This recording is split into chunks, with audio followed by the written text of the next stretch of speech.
James and the Tophat. James was an engine that lived at a station at the other end of the line. He had 2 small wheels in front and 6 driving wheels behind. They weren't as big as Gordon's, but they weren't as small as Thomas's. "You are a special mixed traffic engine," the Fat Controller told him. "You'll be able to pull coaches or trucks quite easily." But trucks are not quite easy things to manage, because on his first day, they pushed him down a hill into a field. He had been ill after his accident, but now he had new brakes and a shining coat of red paint. "The red paint will cheer you up after your accident," said the Fat Controller kindly. "You are to pull coaches today, and Edward shall help you." He went to go find coaches.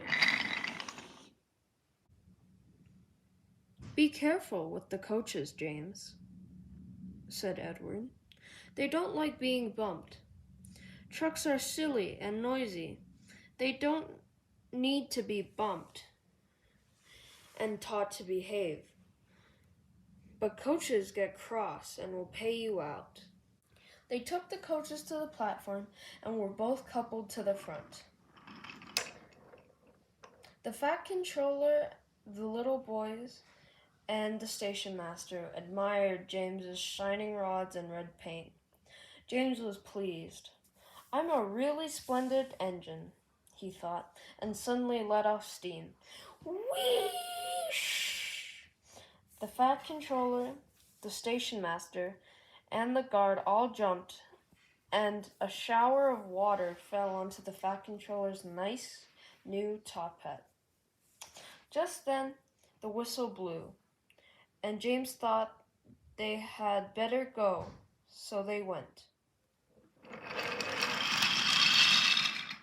Go on, he puffed Edward. Don't push, puffed Edward, for he did not like starting quickly.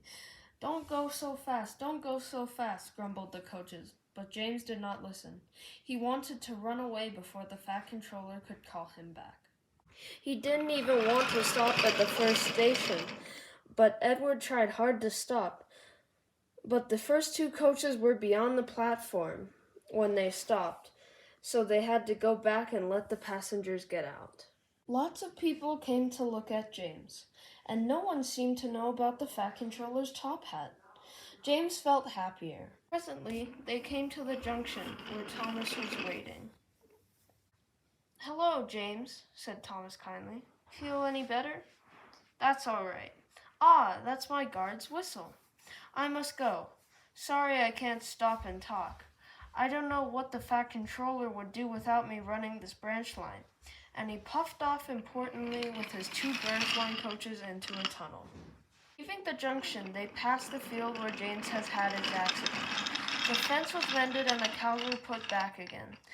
James whistled, but they paid no attention. They clattered through Edward's station yard and started climbing the hill beyond. It's ever so steep, puffed James. I've done it before, puffed Edward. It's steep, but we'll do it. The 2 engines puffed alongside each other, pulling the train up the hill. They both rested at the next station. Edward told James about how Gordon got stuck on a hill and he had to push him up. James laughed so much that he got hiccups and surprised an old lady with a black bonnet. She dropped all her parcels, and 3 porters and the station master and the guard had to run and pick them up. James was quiet in the shed that night. He had enjoyed his day, but he was a little worried and afraid for what the Fat Controller would have to say about his Tophat.